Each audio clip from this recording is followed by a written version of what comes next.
After 20 long years of silence, 20 years of being cast aside like I was never part of the family, they dared to come to my home. Not just any home, my mansion. That morning, the knock on my front door echoed through the marble halls. It wasn't the polite tap of a neighbor or the hurried pounding of a delivery boy. No, it was heavy, demanding. As if they believed they had the right to enter my life again. I walked slowly to the door, my heels clicking against the polished floor. My heart calm, my mind steady. Because when you've been through hell and survived, nothing rattles you anymore. I opened the door and there they stood. My brother, my sister. Faces pale, eyes wide. Dressed in clothes far too expensive for people drowning in quiet desperation. For a moment, no one spoke. The only sound was the faint rush of wind through the trees outside. Then I smiled. Not a warm smile, not the smile of reunion, no. It was the kind of smile that chills the blood. "Well," I said softly, my voice steady as stone. "I almost forgot you two still existed." Their expressions faltered. I watched the color drain from their cheeks, watched arrogance turn to unease. They hadn't expected this version of Mitha, one who had risen from the ashes of their betrayal. Stronger, untouchable. My sister stammered first. "We thought, maybe, it's time we talk. We're still family, aren't we?" Family, that word tasted like poison. I tilted my head, studying them like strangers on my doorstep. "Family," I whispered. "You erased me from family 20 years ago. You locked the door and threw away the key. And now you come knocking at mine." Their silence was answer enough. I leaned against the doorframe, arms crossed. Calm as a queen, surveying unwanted visitors at her gate. "Tell me," I said, voice low, dangerous, "what is it you want this time?" Because I knew something. People like them don't come crawling back without a reason. And oh, my dear listener, the reason they came, the storm they were about to unleash, it was far uglier than anything you could imagine. They thought they could use me. They thought they could break me all over again. But what they didn't know was that I had been waiting for the day they'd return, so I could show them exactly what I'd become.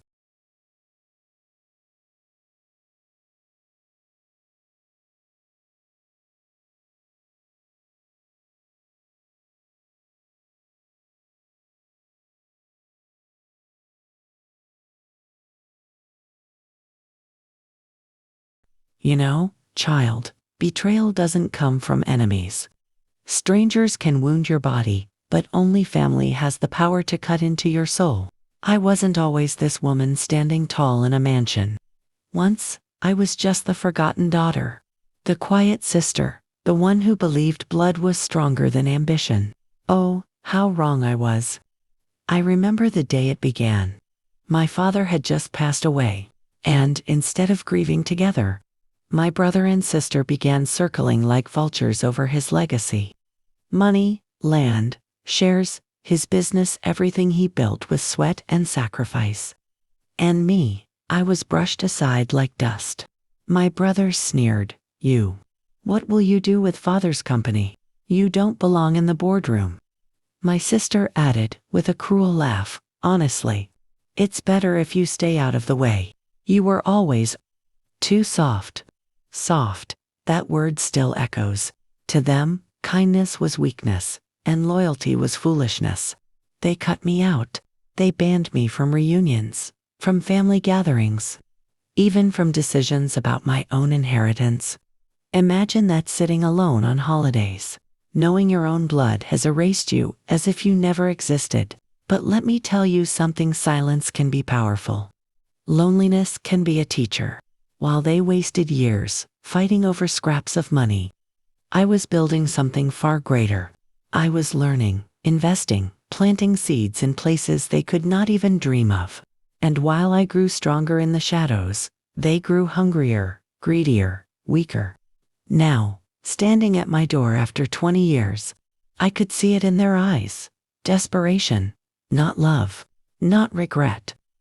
just the same hunger that once destroyed our family. They hadn't come to make peace. No. They had come because they needed something. And child, let me tell you, what they were about to ask from me wasn't just shameless. It was wicked. And I was ready for it. I stood there, leaning on my doorway, watching them shuffle their feet like guilty children caught in a lie.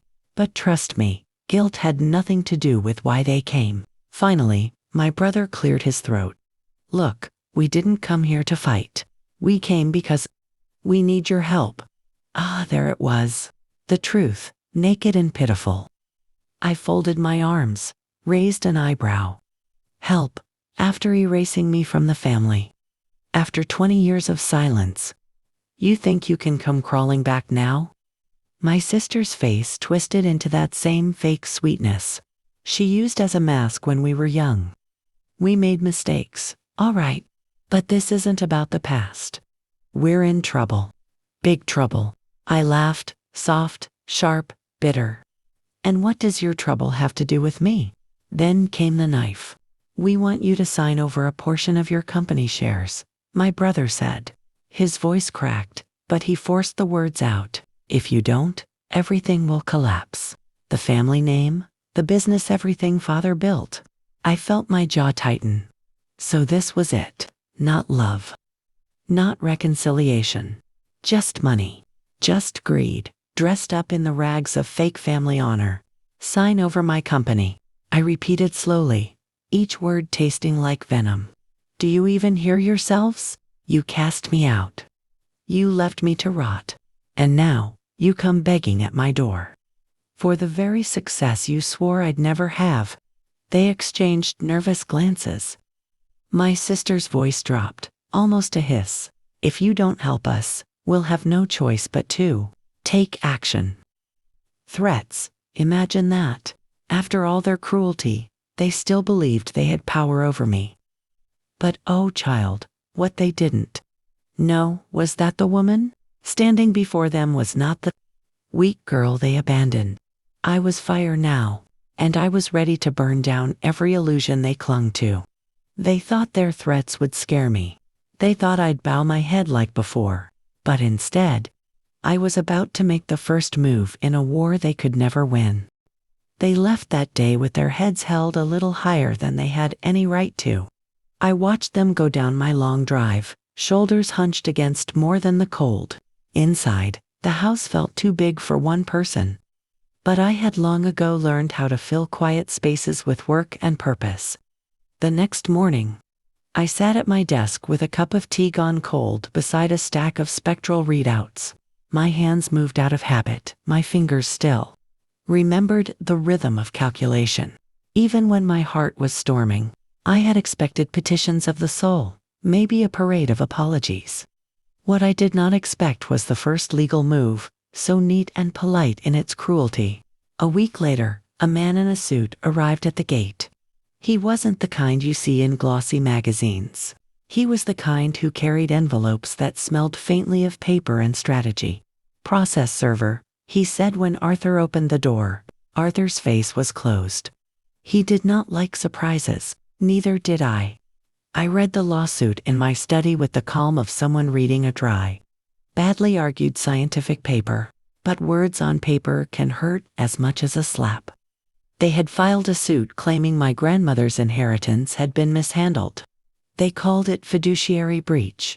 They called my life reckless. They painted my decades of anonymous giving and investing as wild, irresponsible behavior. They wanted everything. Not just money, my name, my work, my life. I let the anger come, but I made it a cold thing. Rage that burns out quickly is useless. Rage that sharpens like a scalpel is dangerous. I rang Naya. Her voice was quick, tight with the kind of anger that can be turned into action. Send it to me, she said. Do not let them bury you with paper. The thing about legal attacks is they dress cruelty in the clothes of civility. There were affidavits signed, pages with gentle handwriting that lied with the precision of a surgeon. Simone's handwriting, all soft loops and polite curves, testified to my fragile mental state. Clarence's signature was heavy, hateful. He painted me as a woman who had lost her grip on reality. Their cruelty was clinical. You see how they do it? Nia asked over the secure line. They'll try to make the judge pity them. They'll feed the press. We'll respond. We won't whisper. We'll shout the truth. I'm not afraid, I told her. It was the truth. And it was also the lie we tell ourselves when the night is longest. Fear came later, a small, icy thing at the base of my skull. For now, there was only the plan forming. Like a constellation revealing itself when the clouds finally clear. That night, as I sat in the observatory looking at a smudge of light that was another galaxy, my secure phone vibrated. Arthur held out an envelope like a judge about to open a sentence. Another one, ma'am, he said. This one's different. I took the envelope in my hand and felt the weight of it like a physical thing. The house held its breath. Outside, somewhere, the world kept turning. Inside, a new chapter was beginning, one that would decide whether I would be caged by other people's lies, or whether I would turn those lies into the fuel for a fire they would never put out. I slit the envelope open. Inside, the words weren't just mean, they were designed to erase me. They wanted to make me a non-person. They wanted to take my freedom. And in the morning, a court date would be set. The courthouse smelled of old wood and older secrets. I sat there in the front row, my lawyer beside me, the weight of my siblings' betrayal pressing harder than any gavel ever could. They arrived in a swarm, my brother in his stiff suit, my sister in her expensive pearls, both flanked by lawyers who looked like vultures in pressed ties. I caught Simone's eye. She gave me a little smile, the kind you give a child before you take away her toy. The judge entered, a woman with steel in her eyes, the kind of steel forged by years of seeing lies dressed up as truth. She nodded at us, and the room fell silent. Their lawyer began. His voice was syrupy sweet, dripping with false concern. Your Honor, we are here because we fear for our sister's well-being. She has been making reckless decisions that threaten not only her fortune but her very safety. We come not as adversaries, but as family, concerned for a loved one. I almost laughed, but my lawyer squeezed my hand under the table. Not yet, she whispered. Then came the performance. Simone dabbed her eyes with a handkerchief, pretending tears that had no roots. Clarence nodded solemnly, as if his heart was breaking for me. They spoke of my isolation, my long nights in the observatory, my refusal to attend family gatherings. They painted me as unstable, unfit, incapable of managing my own life. I felt the walls closing in, not from their lies, but from the cruel familiarity of it. How many years had I endured being called the odd one, the strange one, the fragile one? And now, here it was, weaponized in the cold language of law. But Neo was a storm contained in silk. When it was our turn, she rose slowly, as if the weight of truth itself lifted her. With respect, Your Honor, she began, her voice calm but razor-sharp. This case is not about concern. It is about control. My client has not squandered her inheritance. She has multiplied it. She has turned despair into innovation, grief into brilliance. And the only danger here is the greed sitting across this courtroom. The room stirred. Even the judge leaned forward slightly, her pen pausing mid-scribble. I sat taller in my chair. For the first time, I realized this wasn't just about defending myself. It was about exposing them, stripping their masks so the whole world could see the rot beneath. But then, Clarence stood, and the words that left his mouth weren't just lies. They were poison, designed to cut me deeper than any blade ever could. Clarence rose from his seat like a man who thought the world still owed him respect. His tie was perfect, his voice steady, but his words, his words dripped with venom. Your Honor, he said, his tone carrying that fake concern that only a seasoned liar can master. Our sister has lost her grip on reality. She spends nights staring at the stars, whispering to herself, ignoring family, ignoring her health. We have evidence, letters that show her obsession has crossed into delusion. She is not fit to manage the fortune she controls. The gallery gasped. Simone, right on cue, covered her mouth with her hand as if she couldn't bear the pain of hearing it. I saw the jurors shifting in their seats, their eyes darting to me. To them, for one terrifying second, I wasn't the woman who built something from nothing. I was the fragile recluse they painted me to be. My heart pounded, but not with fear, with fury. They weren't just after my money. They wanted to erase my mind, my dignity, my very self. Naya stood abruptly. Objection, Your Honor, character assassination with no foundation. The judge raised her hand. Sustained, Mr. Monroe. Stick to facts. But Clarence smirked, satisfied. He had planted the seed, and he knew it. That's when he pulled out a folder. Your Honor, these are financial records showing her so-called investments. Millions poured into unproven technologies. Charities with no return. Companies that have already collapsed. This isn't philanthropy, it's mania. He slammed the folder on the desk. Papers spilled, fluttering like wounded birds across the courtroom floor. And there it was, the weapon they had sharpened in silence for months. Not fists, not chains, but paper.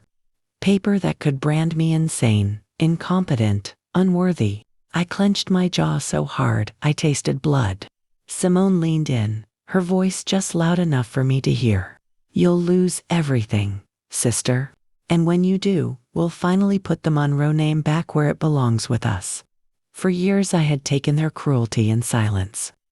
For years I had let them walk away, let them bury me under whispers and shadows. But as I sat there, watching my life laid out like a crime scene, something inside me broke free. I wasn't that abandoned girl anymore. I wasn't fragile. I was fire. And when it was my turn to speak, I swore I would burn their lies to ash. Right there in front of the judge, the jury, and the world. The judge's gavel struck, sharp as thunder in a storm. Dr. Monroe, she said, you may respond. For a moment, I stayed seated, my palms flat on the cool wooden table. The courtroom buzzed with whispers. They expected me to break, to stammer, to shrink into the shell they had painted for me. Instead, I rose slowly. My chair scraped the floor like the growl of something ancient waking up. Every eye in that room was on me, some pitying, some curious, some already condemning. But they didn't know me. Not really. Not anymore. I turned first to the judge. Your Honor, I began, my voice calm, steady, but edged with steel. My siblings speak of my solitude as if it were madness. They mock the nights I spend under the stars as if it were weakness. But let me tell you what those nights brought: discovery, innovation, and hope. While they were busy squandering the company Father left them, I was building a vision for the future. Gasps rippled through the gallery. Simone's painted smile faltered. Clarence shifted in his seat, his jaw tightening. I lifted the folder of evidence they had thrown across the floor. One by one, I held up the papers. These investments they call reckless. I let the page flutter down. That was the seed money for Helios Innovations. The same company now leading the world in clean energy. Another paper. This one.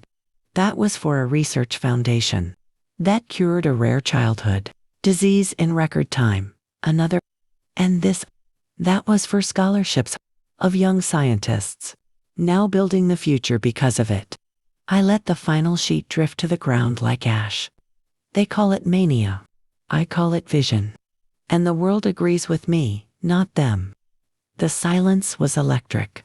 Even the judge leaned back, her expression unreadable, but no longer indifferent. Then I turned. Not to the lawyers. Not to the jury. But directly to Simone and Clarence. My voice dropped, soft but sharp enough to cut glass. You exiled me. You buried me under lies for 20 years. And still, I rose. Every success you see, every brick of this life I've built, was laid without you. And now you stand here, in front of the world, trying to steal what you could never create. Simone's face paled, her mask slipping. Clarence's fists clenched, his knuckles white. The judge rapped the gavel once more. Enough, Dr. Monroe, you may sit. I sat, my chest heaving not with fear, but with the rush of truth spoken aloud. But little did I know, my words had not just offended me, they had triggered something far bigger, something that would turn the entire courtroom upside down. The judge's eyes lingered on me for a long moment before she finally nodded. Proceed with your defense, counselor. NayaRose.com, as a surgeon about to begin a delicate operation. She carried no theatrics, no folder slammed on desks, no cheap dramatics. She simply placed a stack of binders on the table. Each one heavy, each one gleaming with the weight of truth. Your Honor, she began, her voice even and precise. My client has been accused of recklessness, incompetence, and instability. But the facts tell a very different story. She opened the first binder. Exhibit A, audited financial records, independently verified by one of the most respected firms in the world. These documents show not loss, but exponential growth.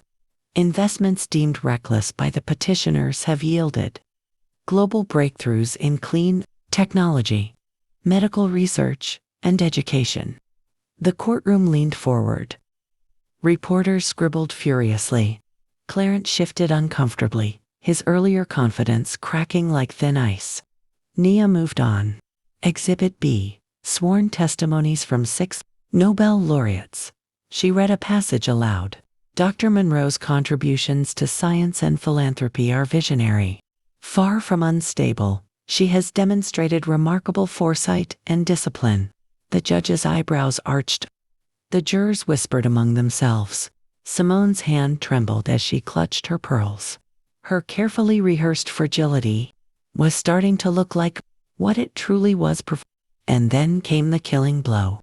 Exhibit C, Nia said, her tone razor sharp. Communications between the petitioners themselves. Obtained legally through discovery. She lifted an email into the light. In their own words, they described this suit not as concern for their sister, but as, quote, our last chance to seize her fortune before the courts get wise. The gallery erupted, gasps, murmurs, a low collective growl of disgust. Simone's face drained of color. Clarence half rose from his chair. That's taken out of context, he barked. The judge slammed her gavel. Sit down, Mr. Monroe. Nia's voice cut like silk over steel. Context is exactly what this court now sees. Greed, manipulation, lies. This petition was never about protecting my client. It was about destroying her. I watched, my heart pounding not with fear, but with vindication. The walls they had built around me were crumbling. The mask they wore was falling, piece by piece, under the light of truth. And then, the judge leaned forward. Her eyes, sharp as a hawk's, locked onto my brother and sister. The next words out of her mouth would decide not just the case, but their fate. The judge's voice cut through the silence like a blade. In my 20 years on this bench, I have rarely seen such a transparently greedy and abusive petition. She turned to Clarence and Simone, her eyes blazing. This is not concern for a sibling. This is exploitation, and it is despicable. Simone's lip trembled. Clarence's face went pale, his fists clenching uselessly on the table. The gavel struck once, final and heavy. This petition is dismissed with extreme prejudice. Gasps filled the room. Reporters scribbled. Cameras clicked, and I sat still, breathing in the air of freedom. But it didn't end there. My countersuit moved forward, powered by every document, every testimony Naya had assembled. They thought my threat was a bluff, but the law was merciless. Their lies collapsed, their company crumbled, and their empire sank into the ruins of bankruptcy. But justice wasn't finished yet. The world would soon watch as the Monroe name, built on power, was reduced to nothing but a cautionary tale. The courtroom battle had ended. But the storm outside it was only beginning for them. News spread like wildfire. Headlines screamed of their greed, their betrayal, their humiliation. The Monroe name, once whispered with respect in business circles, now dripped with disgrace.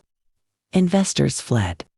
Monroe Manufacturing, already staggering, toppled into bankruptcy within weeks. Irony has a cruel way of writing history.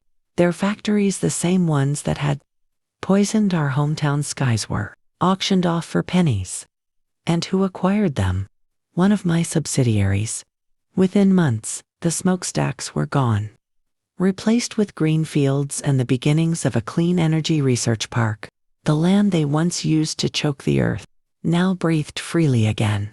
I never saw Clarence or Simone after that.